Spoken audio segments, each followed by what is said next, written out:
May nagtanong sa akin mga guys, kung magkano daw po ang puhunan sa 10 baboy na i-fattening.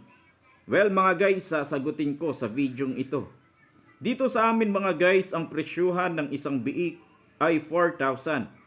Ita-times natin sa 10 biik, 4,000 times 10 na baboy ay nagkakahalaga ng 40,000. At sa bawat isang baboy ay dapat makakonsumo ng 4 na sakong feeds hanggang ito ay maibenta. Isang sakong starter, 2 sako ng grower, at 1 sakong finisher.